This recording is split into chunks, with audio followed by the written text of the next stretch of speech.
ada maksiat-maksiat yang secara shorihul hadis itu ceplos ya hadis itu disebut mimma yusabbibu suhtawah, sesuatu yang menjadikan Allah itu tidak senang. Misalnya kayak dosa rentenir, dosa menyepelekan orang mukmin, atau dosa menghalang-halangi berjalannya kebenaran. Itu adalah kalimat-kalimat atau dosa-dosa atau apa ya, perilaku yang Allah jelas ngendikan itu mimma yusabbibu sukhtos, sesuatu yang dadekno bencine. Nah, kemudian di luar yang sorry itu, di luar yang jelas-jelas itu, ada kemungkinan-kemungkinan yang didhawuhna Sayyidina Umar. Eling-eling ya, jadi yang pokok itu tentu sharihul Quran wal hadis. Itu harus kita ikuti, jadi ora usah kata manan, memang itu nyata. Saya ulang lagi ya, nak ono sharihul Quran berarti ora usah ora usah sesuatu yang dianggap disembunyikan kayak ridho wa firidul walidain. Nah, di luar yang sorry itu baru ada tebak-tebakan misteri, misalnya ada orang jadi wali hanya karena tadi misalnya karena ri ning dalan disingkrehno, takut ri tadi mengenai orang muslim. Terus ada beberapa orang yang bahkan ditobati Allah hanya karena minumi anjing. Nah itu yang misteri. Tapi tentu misalnya kok ada pilihan wayai ngombeni ibu yang kehausan, gue spekulasi, wah tak ngombeni asu nak menuntut ridhani pangeran. Nah, itu kebodohan itu, karena memperbandingkan sesuatu yang sorry ya dengan yang misteri. Jadi tetap kita milih yang sorry dulu. Sorry itu yang eksplisit disebut Allah dan Rasul. Itu juga menyangkut sukhtuwa. Nah, jadi resiko ngaji kitab-kitab yang berbau tasawuf memang seperti itu. Jadi memang kita tidak boleh terlalu tasawuf dengan makna yang ini ya. Saya ulang lagi, apapun hebatnya Sayyidina Umar itu tetap dawe proporsional. Tadi kata ma itu ya dengan makna di luar yang sorry. Saya ulang lagi, di luar yang sorry. Kalau yang sorry ya kita ikuti. Jadi tidak semuanya disembunyikan Allah, tapi ada hal-hal yang jelas untuk ridhanya Allah, kayak birrul walidain, mencari ilmu, terus ridho be qada qadar. Terus ada beberapa yang sekarang ridho be qada qadar malah sangat tinggi makomnya, jelas radhiyallahu anhum wa radu anna, orang yang ridho terhadap keputusan Allah, Allah akan ridho pada dia. Itu jelas aturannya. Jadi kowe nak ridho be peparingnya Allah, maka Allah akan ridho ke kamu. Itu kan berarti satu taat, yaitu ridho kepada Allah yang dadekno Allah ridho. Itu tidak jenis yang dikatama, yang disimpan atau dirahasiakan. Jadi hasil pesan saya ngaji itu sing khatam, karena ilmu itu ya mirip wong ngomong gitu lah.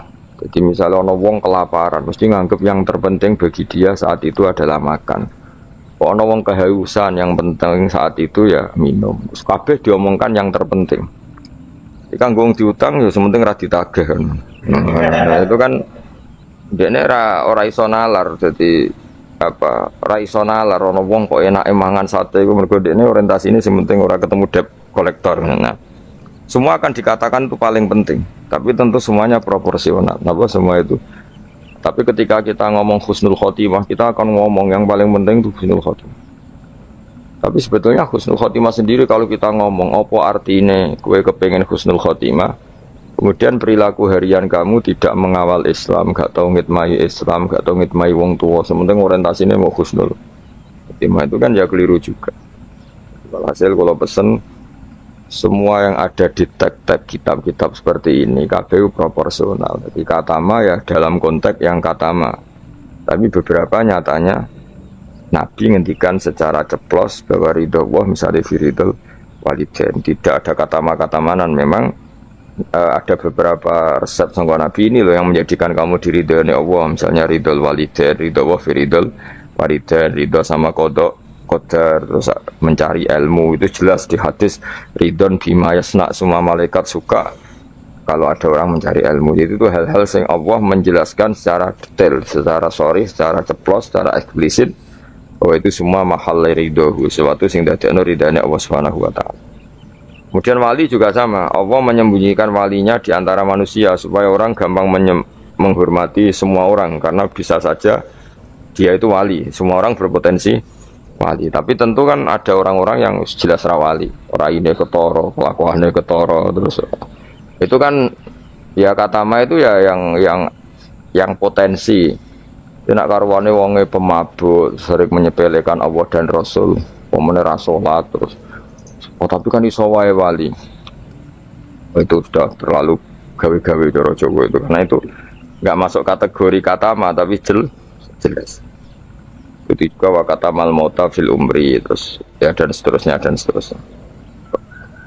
Nah, masalah Lailatul Qadar juga di sini berlebihan. Maksudnya berlebihan itu Allah menyembunyikan Lailatul Qadar di semua Ramadan. Ya tentu pendapat itu mau proporsional karena kita tahu di semua teks hadis sahih tetap keyakinan ulama Ramadan untuk Lailatul Qadar itu setelah tanggal 20 sampai 30 Asyrul Awakhir. Nama al-Asyrul Awakhir. Cuma ada orang yang mungkin persyaratannya Allah kue tak kei tapi syaratnya ibadahnya ngeduk mulai tanggal 1 ya tapi tetap saja Lailatul Qadar itu fil asyril awakhir di 10 terakhir tapi tetap cara setare dimulai ibadahnya maksudnya setar nih ibadah dimulai 1 sampai 20 tapi nak kue misalnya dua potensi tapi bisa saja Lailatul Qadar jatuh tanggal 1 yaitu khorkon lil ijma misalnya atau khorkon lil muttafaq alaih atau khorkon di jamahiril ulama kamu berarti balelo atau merusak konsensus ulama sing darani Lailatul Qadar fil asril ngaji karena kita tidak mungkin mengkhorku ya merubah jadi apapun hebatnya kita misalnya sholat Lailatul Qadar mulai tanggal 1 soalnya Lailatul Qadar tanggal 2 nggak bisa seperti itu tetap kita meyakini fil asril awakhir ya jadi resiko kita tasawuf memang apa ya hati-hati ini kadang berlebihan kita tetap meyakini sing sore ya saya ulang lagi sing sore sing ceplos misalnya Kanjeng Nabi ngendikan Lailatul Qadar itu fil asril akhir fil asril awakhir Imam Syafi'i memilih sing autaruhu sing ganjil. Terus ada ulama yang memang milih 27. Nah sudah kita ikuti saja seperti itu. Meskipun tentu tadi karena Lailatul Qadar sifatnya pemberian ya yang mungkin Allah juga punya kualifikasi misalnya sing tenanan mulai tanggal 1 dikai sing mapak langsung tanggal 27 dianggap wong nakalan. Maksudnya kan iso wae memang aturannya seperti itu apa? Kamane sing ibadah mulai tanggal 1 barat orang masak itu ya nyediakno kayu bakar berproses nanti mangan. Karena sing ora proses itu sono mangan terus teko-teko njuk melok mangan. Nah, itu kira-kira ya pantese piye ngono ya itu. Jadi saya mohon sekali semua teks hadis itu proporsional karena hadis tidak hanya ini misalnya Allah itu menyembunyikan ridhonya jadi orang tidak akan tahu Allah ridhonya di mana. Yaitu ya keliru kalau kaidah itu umum karena ada beberapa hal yang disebut Nabi jelas ridho Allah misalnya firdal walidain itu jelas disebut ya kita harus ikut bahwa luar biasa proses ridho apa walidain apa menjadikan orang tua kita ridho. Wal maqalatul khamisatu tema maqalah sing kelima ngene qala dawa sapa Utsman radhiyallahu anhu innal mu'mina satuna mukmin yang bagi sayukjo apa ayakuna ento ana sapa mukmin iku masian lumaku fi sitati anwa'in ing dalem 6 pira-pira werna minal khaufi sanging rasa wedine Allah ahadua di salah sijine sitah sing harus ditakuti iku ayya khaufa ento wedi sapa mukmin mingki balila sanging sisine Allah kita harus takut bahwa Allah bisa saja ya khudain pengalap sapa Allah minhu sanging mukmin alimana ing iman waqtan nas ing wektu nazak. Ini tadi kalau Dawe Umar tentang 6 hal yang disembunyikan Allah Ta'ala. Sekarang Dawe Utsman. Ada 6 hal yang kita harus punya ketakutan lebih. Satu, ketakutan bahwa setiap saat Allah bisa saja ngambil iman kita waktan nas'i ing waktu nazak. Waktu sing meh mata ibnu nazak. Ruwiya diriwayat napa ana Ibnu Mas'udin saat temen Ibnu Mas'ud iku da'a iku donga sapa Ibnu Mas'ud bihada doa iklan doa. Allahumma do Allah ini saat temen ingsun asalu jalu ingsun ka ing panjenengan imanan ing iman layar tetu kang ora bakal dadi murtad apa iman. Wa naiman lan ingsun jalu ing nikmat layan fadu kang ora entek apa naim. Wa qurrata ainin lan tenange mripat la tangkoti kang ora putus-putus apa qurratu ainin. Wa murafaqatu nabi kalan ngancani nabi panjenengan Muhammad sallallahu alaihi wasallam fi a'la jinanil khuldi ing dalam dhuwur-dhuwure swarga khuldi. Ada 6 hal yang orang mukmin harus serius takutnya, yaitu terutama takut diambilnya iman. Ya terutama takut diambilnya iman di waktu meh mati jenis nazar. Buktinya sahabat sekaliber Ibnu Mas'ud selalu berdoa Allahumma inni as'aluka imanan la yartaddu wa na'iman la yanfadu wa qurrata a'yunin la tanqati. Tentu kita takut sekali kalau pas dekati mati justru iman kita dicabut. Wasani utai sing kaping pindho iku ayah khofa ingin ta wedi sapa wong mingki baril hafadati sanging sisi malaikat penjaga il katibina tegese sing nulis kabeh li amalil ibadi marang pro ngamale kawula. Ayat tubuh ento padha nulis sapa malaikat alihi ing atase wong ma ing perkara yaftadi kang dadi keweleh sapa man. Keweleh itu dipermalukan sapa man bi iklan ma yaumul kiamat ing dalam dina kiamat. Yang kedua adalah orang itu takut bahwa malaikat yang menulis amal kita akan menulis sesuatu yang kita akan dipermalukan di hari kiamat. Ani Nabi sallallahu alaihi wasallam qala dawa sapa Nabi fuduhud dunya utawi kemaluan sining donya utawi dipermalukan ning donya utawa ino ning donya ku ahwanu luwih ringan min fudulil akhirati timbang kemaluan atau rasa malu atau dipermalukan ning akhirat. Kawangi watna hadis sapa At-Tabrani Imam Tabrani anil Fadl sange Fadl qalan Munawi ail aru tegese utawi cacat al hasilu kang hasil li nafsi kediawawaan min kasfil aibi sange kebukae aib fidunya ing dalem donya bikos ditanasuli kelawan nejo bela diri misale minu sange wong iku ahwanu iku luwe napa ringan mingkit manihi tinimbang kasimpene aib ila yaumil kiamat itu meka maring dina kiamat. Hatta yang tasyiro kesigo gumejar apa app wa yastahiru lan masyiro apa app fil ma'mukifi ing dalam panggonan hisab. Walidalan korona raiki lama wako asmangsane tumiba sapa ba'du sahabat sebagiane sahabat fi zina ing dalam zina. Wa arafalan ngerti sapa ba'du sahabat hadal hadis ing gila hadis akor mongko ikrar sapa ba'du sahabat bidzalika lan mongko-mongko zina lahu maring Kanjeng Nabi. Liyahudda supaya ngekhat sapa nabi hu ing iki ba'da sahabat.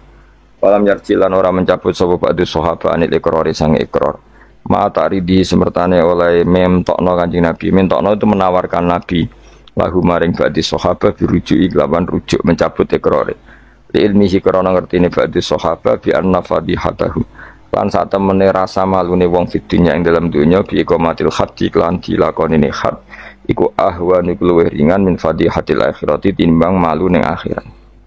Dewal hasil kemaluan sing ana ning donya, rasa malu dipermalukan ning donya iku luwih ringan timbang nanti kita dipermalukan ning mahsyar di depan umum. Jadi misalnya mau kaya ya contoh paling gampang tadi. Kowe hasud mbek wong ning donya iso mbok sembunyikan, nanti dipermalukan Allah ning akhirat karena kamu duwe rasa hasud. Apalagi kalau ngenteni jatuhe wong soleh, jatuhe wong alim, orang-orang yang berkontribusi terhadap agama ini. Terus ke hasud mbok arep-arep jatuhe lho nanti dipermalukan di hari nopo kiamat. Itu luwih ngeri kalau kita punya dosa yang kita nanti dipermalukan di hari nopo kiamat. Wasali sute sing kaping 3 iku aya khofain tawa disapa wong mingki bali setane sanging sisi setan. Ayub tilain to batalo sapa setan amal ing amale wong ai sholihat sing amal saleh.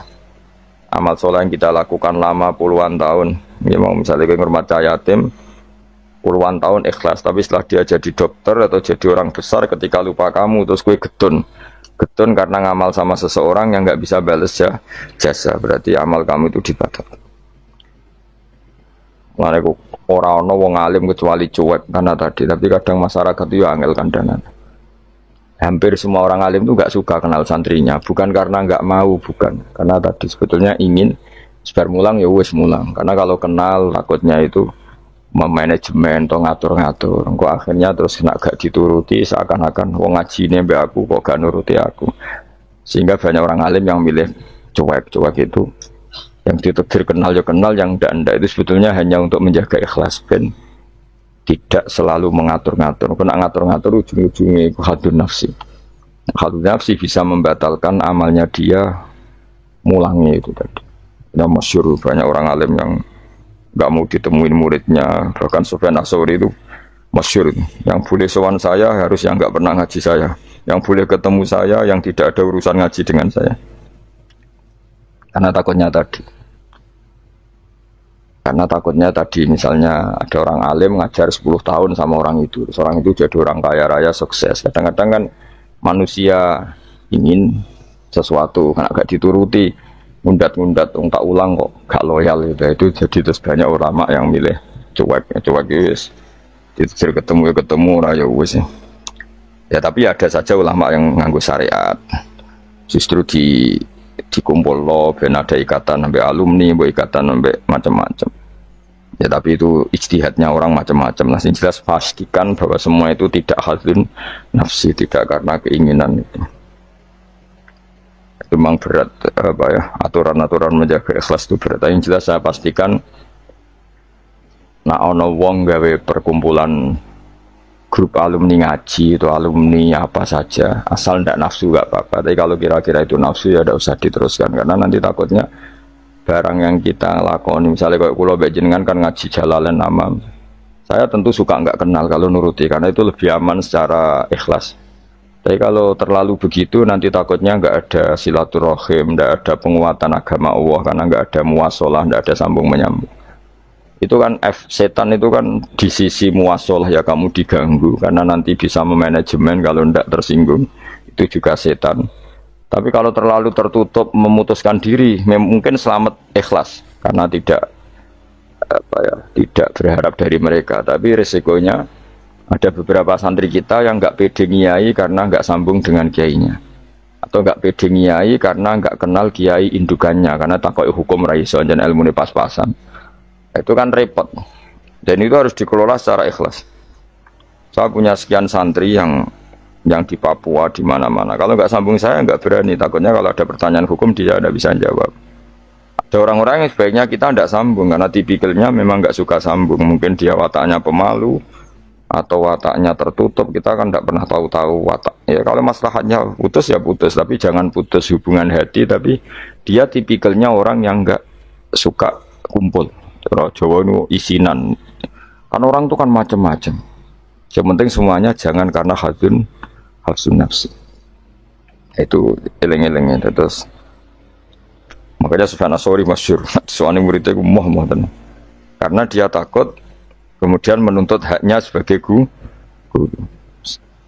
Nah, korek sapa yang terkenal Sayyid Hamzah Az-Zayyat itu dia pernah ada orang sowan, ya Hamzah saya ini punya utang banyak, tolong bilang sama Muhyiddin jenengan yang kaya supaya mensafaati saya. Jawab Hamzah, saya minta air putih sama santri saya saja nggak pernah, menyuruh santri saya supaya melayani saya saja saya tidak pernah, karena takut itu saya mengkonversi mulang saya menjadi loyalnya santri-santri dan itu menjadikan amal dunia. Itu orang dulu itu macam-macam menjaga ikhlasan sampai se ekstrim itu. Ya tentu tidak semua ulama seperti itu. Ada ulama yang suka ngongkon santri karena biar dapat barokahnya khidmah. Ada ulama yang suka minta tolong santri supaya mereka terbiasa khidmah. Itu kan istihad. Yang penting pastikan diri kamu tidak ada hadun nafsi. Itu semuanya motifnya itu nafsu, itu jangan. Karena tadi kalau kamu terlalu tertutup, terlalu terputus, nanti nggak ada kekuatan Islam dalam hal silaturahim. Makanya dari Imam Ghazali ya tidak semua ulama kayak Hamzah Az-Zayyat, tidak semua ulama kayak Sufyan Ats-Tsauri. Tapi juga kamu jangan terlalu manajemen. Waktu umat mbok anggap aset. Akhir rombongan umroh spiro umat sak menagi terus dihitung kan. Terus itu kan ya terus repot semuanya diasetkan, semuanya diasetkan. Itu ya bahaya betul itu. Bukan bahaya pada dirinya dia, tapi juga bahaya bagi kelangsungan agama karena semuanya jadi materi, jadi aset, jadi itu.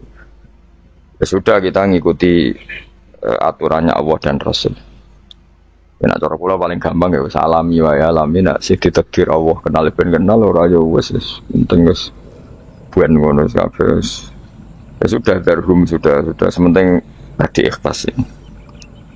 kamu memilih tidak kenal ya yang niat ikhlas, milih kenal yang niatnya ikhlas. Semuanya semua itu tidak hadun